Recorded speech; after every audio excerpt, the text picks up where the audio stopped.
Thank you so much for joining our Digital Marketing Insights webinar. I'm going to be walking through some original research that we produced back in 2020 around leveraging digital marketing channels and how institutions are doing that effectively. We then re-released that survey in 2022 and are working to re-release it again in 2023 so we can see change over time. For those of you that I haven't met on the road or in travel, my name is Jamie Oleksic. I'm VP for Business Development at Carnegie. I have been there for about 7 years now, but prior to that worked at UMBC in Maryland in their undergrad admissions office and wore the many hats that you wear in undergrad admissions, everything from international recruitment to small scale visit programming and everything in between. I reside in Philadelphia, but travel all over the country. So hopefully we'll run into many of you on the road. And then my persona, we have a proprietary personality model here at Carnegie, is the meticulous and inquisitive adventurer. So I ask a lot of questions and I'm very detail oriented. So you see some of that throughout this as well. But I'd really like to introduce you to the Jamie Oleksic of 2005, 2006, where I had just wrapped up my college search process, leading me to attend Penn State University. And as I reflect on that time, I'm realizing how much simpler of a time it was in the college recruitment process. I don't believe I received very many, if any, mailers from Penn State specifically. Email was not what it is today by any means. I think it was checked very infrequently. And social media for us was AOL chat and MySpace, both of which had ads that you did not click on for a number of reasons. And so it was a very different, simpler world in terms of the noise. I also only had 3 criteria of colleges to attend, and it had to be 3 hours away. It had to be a large institution, and I wanted to make sure none of my high school was going there. And so very, very simple in terms of that criteria and in the recruitment process. Obviously, things are very different today and much more complex. We also have the added complexity of the channels that we're leveraging for college recruitment were not built for higher ed. They were very much built for transactional sales. Think about Facebook, Instagram, even things like LinkedIn and TikTok, your email marketing. It's built with a easy conversion in mind and a short conversion window in mind. Not at all what we're selling as higher ed institutions, right? We are looking to build a relationship with a prospective student to the point where they are willing to invest the time and money needed to engage in their educational pursuit.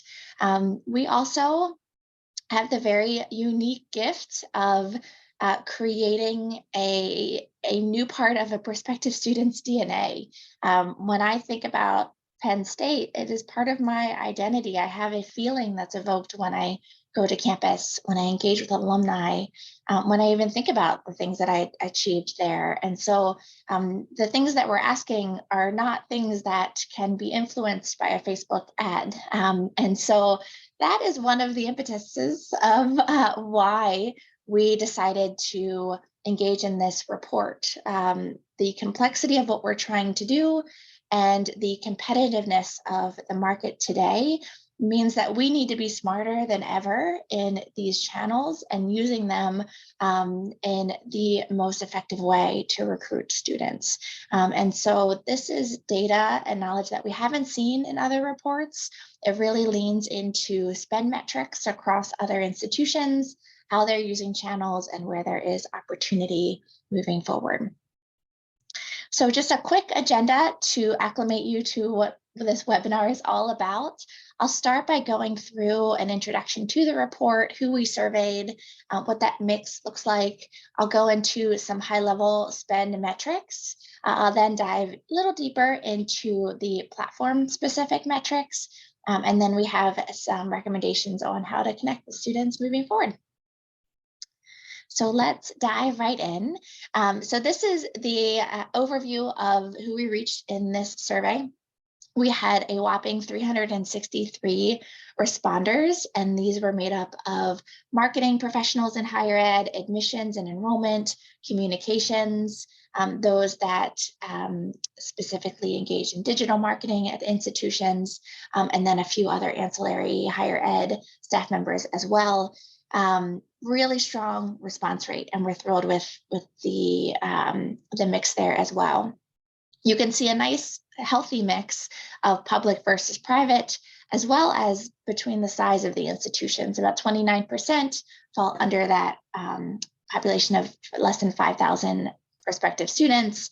And then as the institution gets larger, we're also getting representation from those as well.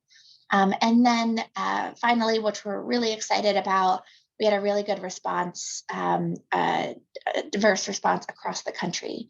So roughly a quarter from each major area of the country responded to the survey, which is really helpful because we know markets like California have a different competitive landscape than, say, middle of Utah or Texas. So there's a huge mix of respondents here, which gives us some healthy results.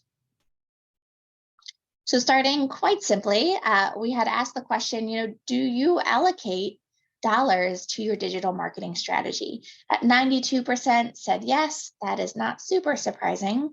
But when we released the survey in 2020, that number was 80%. So we're already seeing a lift in just 2 years of institutions allocating those dollars to digital marketing spend.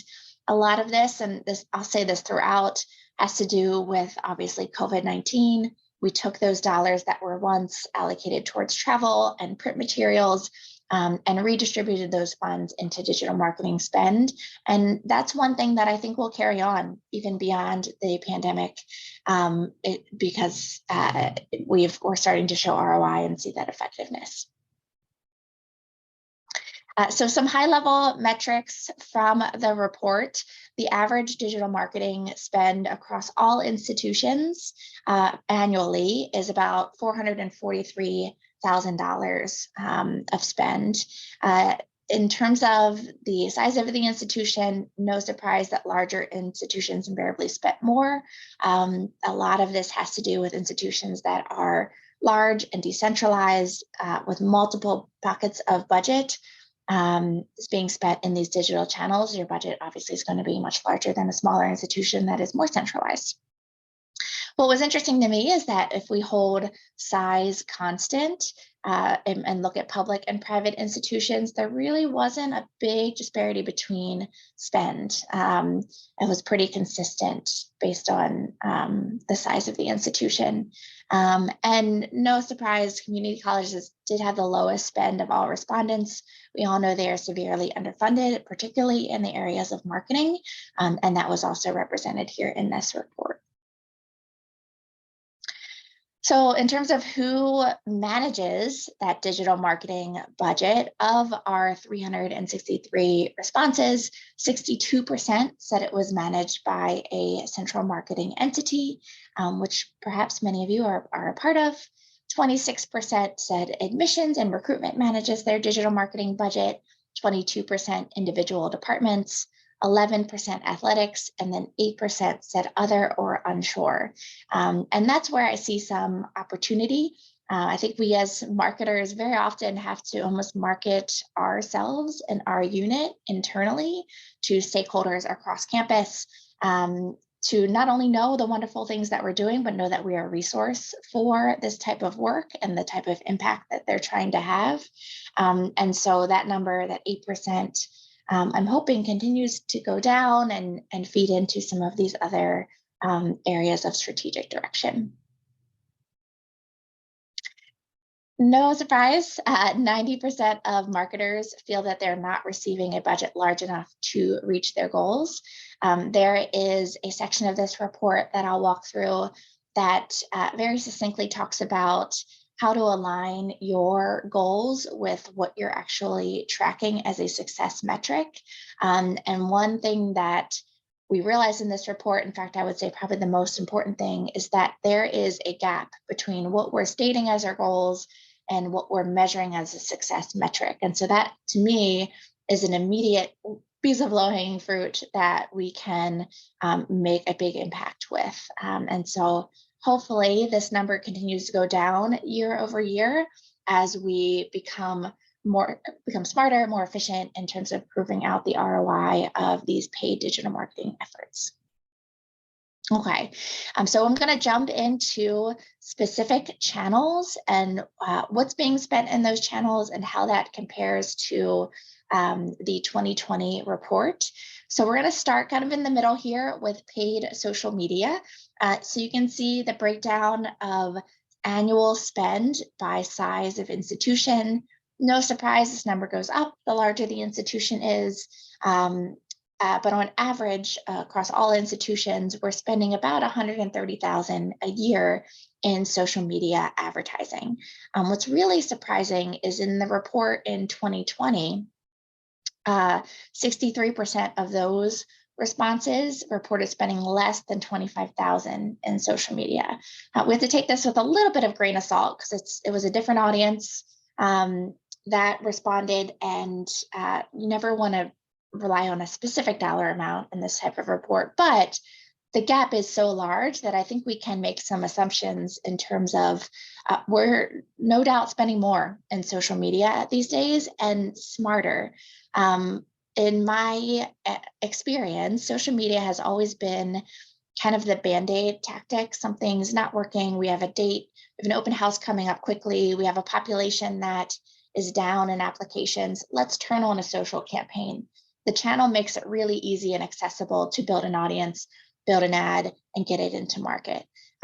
So it's a double-edged sword in that way, where that it's easy to use, but that impacts you in the long run if you aren't using those dollars more strategically. So I think more institutions are actually weaving social more into their strategic annual plan, planning far in advance of those open houses, of those key populations they want to focus on, versus being more reactionary in the social space. This is really proved out by the next series of questions that we asked, where we specifically asked if you're using a social digital marketing partner to complete your paid social campaigns. In this report, 39% said yes, they are engaging with a partner in some way to execute on their social media campaigns. In 2020, this number was only 7%. So to me, that says, all right, we've moved from the more turnkey, quick promoted posts, reactive campaigns, to a more strategic approach in our overall annual spend. And I recommend continuing that. So we know social is really powerful, really easy to leverage and use. We also know that social is where you can most often evoke a feeling of your institution and build your brand.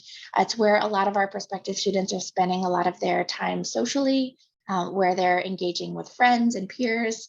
And so for us to have a presence in social media is a way for us to start to build that relationship that I was talking about with prospective students in a really smart way, with consistency of message and authenticity, and at frequent ad refreshes and changes and new content. So looking at paid search, one thing you'll notice is we spend more in paid search annually. That's not surprising.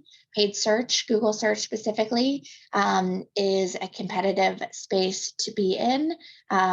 This is obviously a real-time ad exchange where you're bidding on keywords and showing up based on the competitiveness of that keyword, your Google quality score, the type of query that's happening, all of these factors that go into play that make it an incredibly pricey strategy to use. However, while it is pricier than a paid social campaign, generally it is a higher quality audience. These are active searchers in Google that are asking questions of you that you can then respond with and be the answer. So it's a really powerful audience. We generally see our highest quality of leads coming from paid search. So no surprise, we are annually spending more dollars there than in paid social. But just like with paid social, this has increased from the 2020 report. In 2020, only 17% of respondents were spending more than 100,000 in paid search annually. So on average, we're now at about 200,000. So we increased that already about 100%, which is really powerful. This strategy, this tactic saw the opposite effect. So when we asked if you are engaging with a partner in paid search, 31% said yes, they are. In 2020, this number was higher. It was 39%. So this is different than what we saw with social, where it was, we've increased that number, now we are decreasing. In my opinion, this is because of all of the great efforts of higher ed marketers to coordinate and collaborate across campus. I think for a number of years, it was almost the Wild West of you would have your School of Engineering, your School of Education, your School of Business, all running their own paid search campaign in distinct silos, which ultimately meant you were bidding against yourself and driving up your own costs. More and more institutions that I'm talking to are trying to combat that with collaboration, with the sharing of keywords and strategy. And so I think this number reflects that, but would love to hear from you all on your own thoughts around this number shift from the last 2 years. So no surprise, our pro tip is just coordination and collaboration, like I had mentioned, sharing keywords, sharing strategy across campus, making sure that you're aligned not only in tone and message, but also just in bidding strategy. Because like I said, it's really easy to spend a lot of money inefficiently in paid search. It's built for that transactional sale. It's not built for that relationship building. So one other tactic I want to talk about in this section is search engine optimization, which for those that aren't currently engaged, really to me falls into two main buckets. One, it's the technical health of your website. So how quickly are your pages loading? How accessible are your images? How do you have your content framed between H1s and H2s? How are you using meta tags and titles? All of this really important technical element. And then the other part of SEO is content production, being the answer to the questions being asked in Google. These can be things like the future of the real estate industry. It could be content around what's the difference between an MBA or a master's in leadership. It can be content around what do I do with XX degree? That's the type of questions that students that are still in the exploratory phase are searching. And that's really where that content production can come into play. So these numbers of investment can reflect a couple of things. It's different than paid media where it's direct to buy. Very often these dollars will represent things like if you're paying for particular tools to manage your site health, if you're investing in or outsourcing your content production, that's really where these numbers come into play. So they look very low to me, but also it could be that many of these institutions are doing that type of work in-house already. So our recommendation with SEO, regardless, is that you are thinking about and infusing investment into SEO specifically into your digital strategy. I think sometimes we look at SEO as kind of a nice to have, or if there's time, we'll build out some content. But over the long term, it can decrease your PPC costs substantially. It's a great way to nurture stealth leads, stealth applicants that are searching themselves, going to your site themselves, engaging with content themselves. And it's just a really great way to leverage all of the great resources you have on campus, experts you have on campus. We have so many in a higher ed institution. We have so many individuals that are experts in their field that we can lean into. That's so rare for any industry. And so being able to leverage some of that in SEO is just going to help your strategy overall. We also asked about email, an investment in email. 75%, no surprise, say they complete email in-house. A lot of this, in my opinion, is due to just the sophistication and adoption of powerful tools like Slate and Salesforce. There are many others where we're able to do a lot of this work in-house versus outsourcing to a partner. The theme that I saw in this report, mostly with email marketing, is just the theme of transparency. So one thing that I've noticed, both in conversations with partners as well as with this report, is that while we are making great strides in collaboration with paid search and social and digital marketing strategy and even brand strategy, we are still very much living in silos in the world of email strategy. Admissions is managing their own email comms, marketing is managing their own email comms, athletics is managing their own email comms, and that came out very loud in this report. So we asked who develops the email strategy for these particular areas, alumni relations, athletics, advancement, et cetera. You can see these numbers are very, very large. 43% say they are unsure of who is developing the strategy for their athletic comms, right? That's for a group of 363 higher ed marketers. That's a really scary thing to hear, particularly because when you think about it, for me in particular, when I graduated Penn State, the only areas I was engaging with Penn State is athletics and alumni relations. If those emails, that content doesn't reflect the experience I had on campus and the experience I had with the comms on campus, that's not true and authentic to me. I'm not going to engage. So I see this as a huge opportunity to start chiseling away at these silos across these different areas to create that full lifecycle unified strategy. We also asked particularly about audiences. So for which of these audiences does your institution have an email content strategy? On average, respondents chose 4 audiences, but some of these felt pretty low to me. So prospective students, 87%, no surprise, that's our core audience for most of those that we surveyed. Admitted students, also fairly healthy, about 57%. Parents, only 46% have a content strategy for parents. Only 34% have a content strategy for donors. Only 24% have a content strategy for college counselors. This feels like a huge opportunity. There are a number of institutions not already doing this. So if you're already thinking about this or you've started putting a plan in action, you're already ahead of the game than many of the other institutions that we surveyed. So again, integrating to a full lifecycle strategy really can impact beyond just that recruitment season into yield and retention. So why is all of this important? Well, we know why, right? Competition is higher than ever. 91% of those that we surveyed list prospective students as their core audience. We're all reaching the same individuals, which is scary and challenging, especially as we think about the demographic cliff and decline in population in many of the states that were surveyed. What I found really fascinating that to me indicates a change in the tide is that 53% of respondents consider lead gen as their core strategic goal.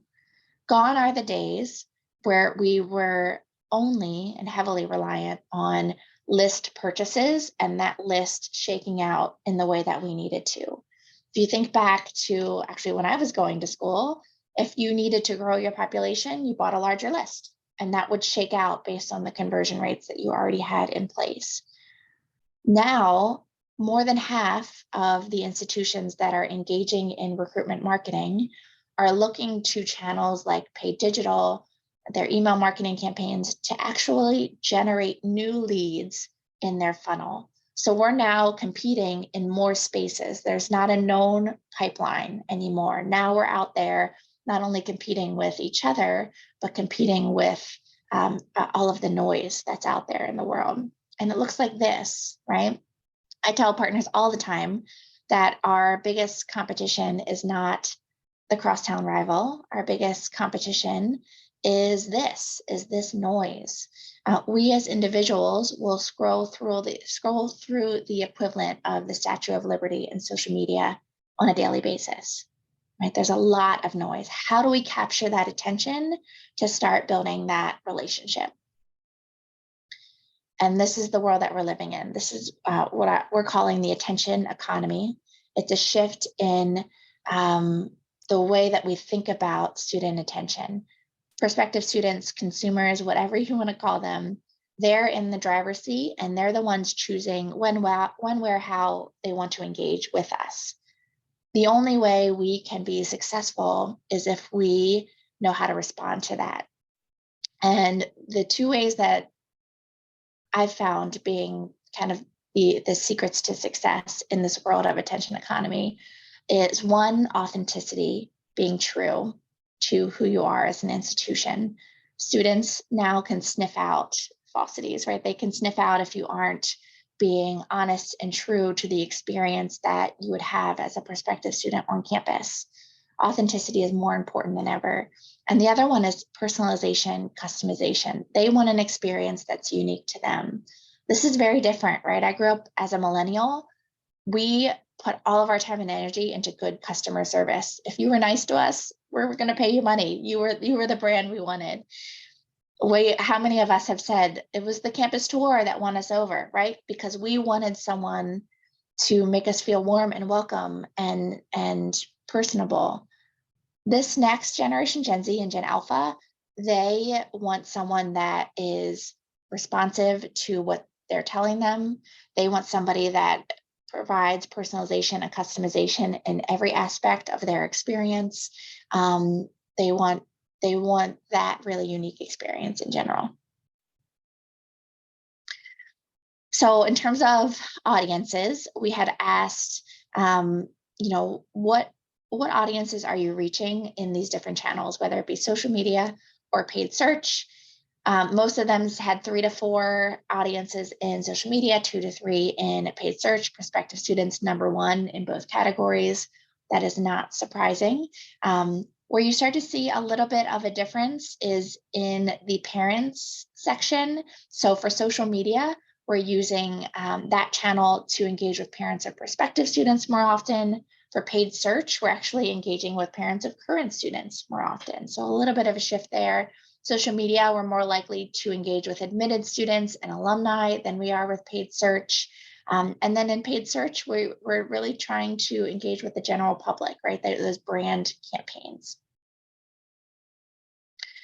What I found really interesting is how there's a difference between the channels that we're using in our paid strategy and the channels that prospective students are using in their college search. So we've done a survey a little over a year ago at this point, where we surveyed prospective students on the channels they like to engage with in their higher education process and experience.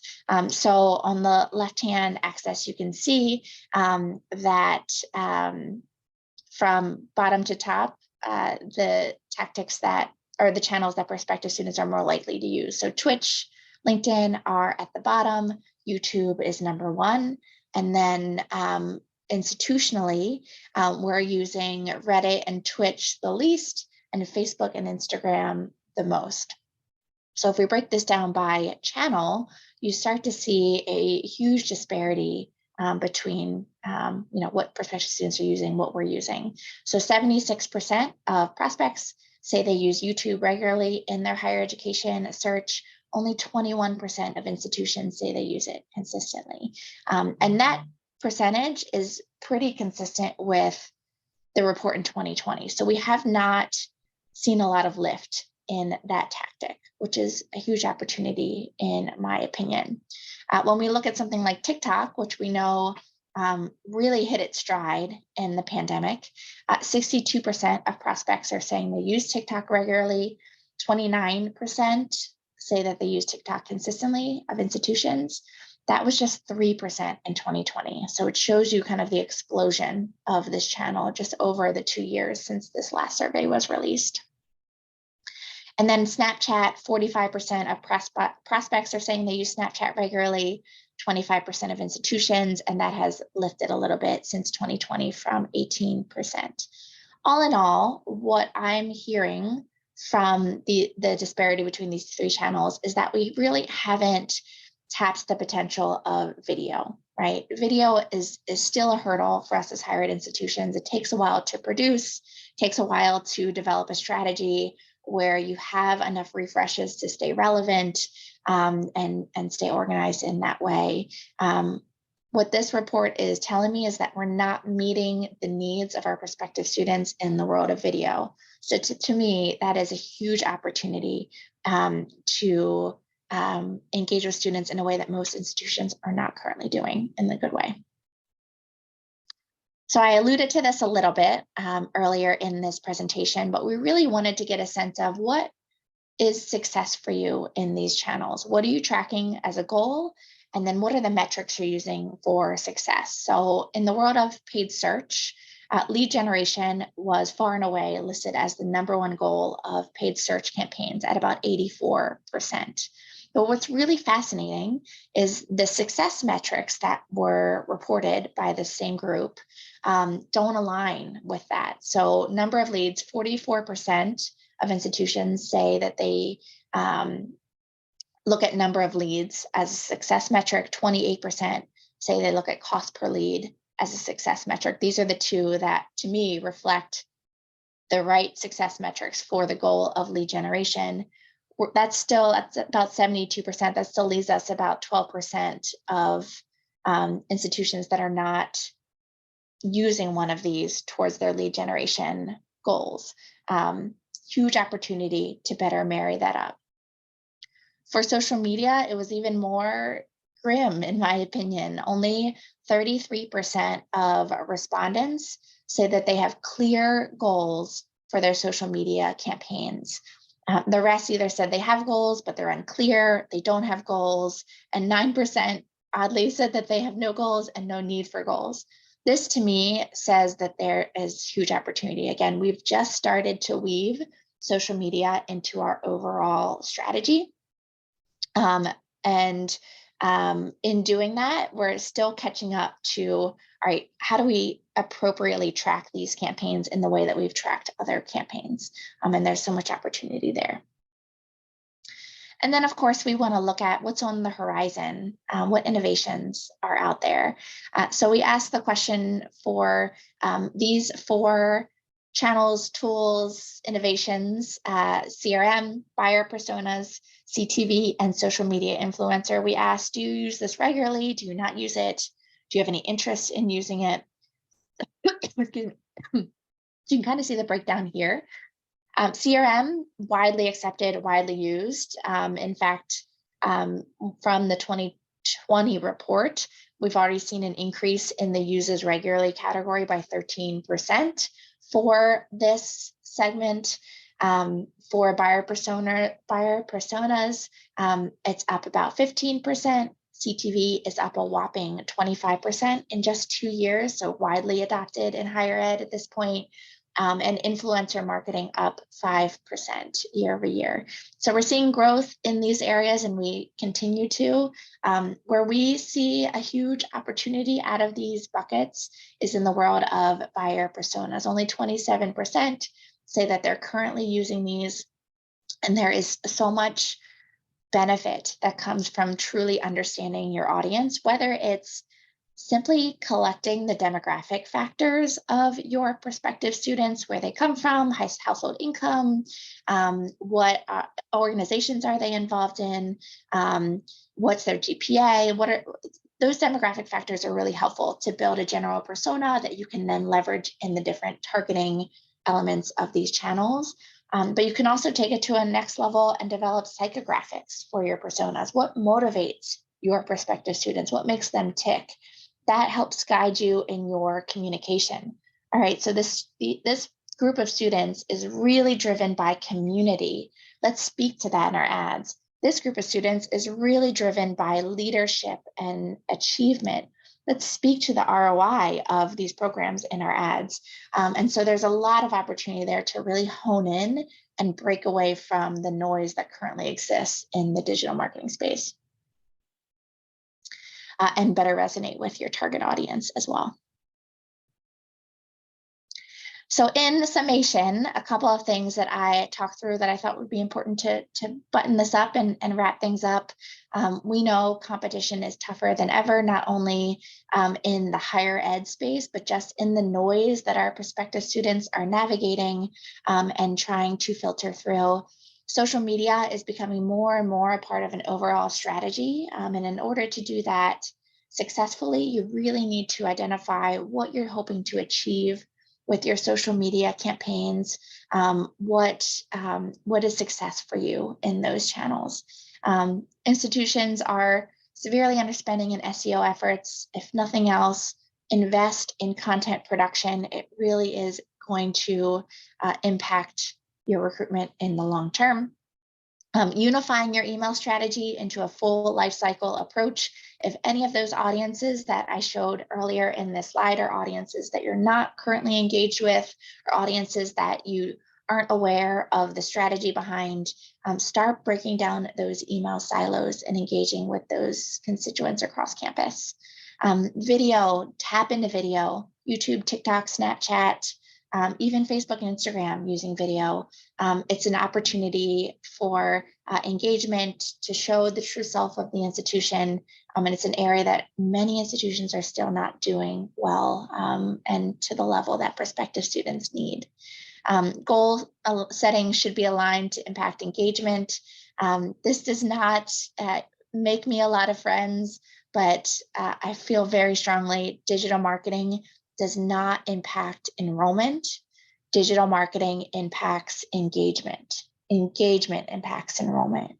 I can't like you if I don't know you, right? It is a long journey to engage with a student and to build a relationship with them. They are not going to enroll based on a Facebook, Instagram, TikTok, YouTube ad. They're going to enroll because you built that trust and that relationship with them to the point where they got what they needed out of the engagement with you. And that's what's going to really move the needle.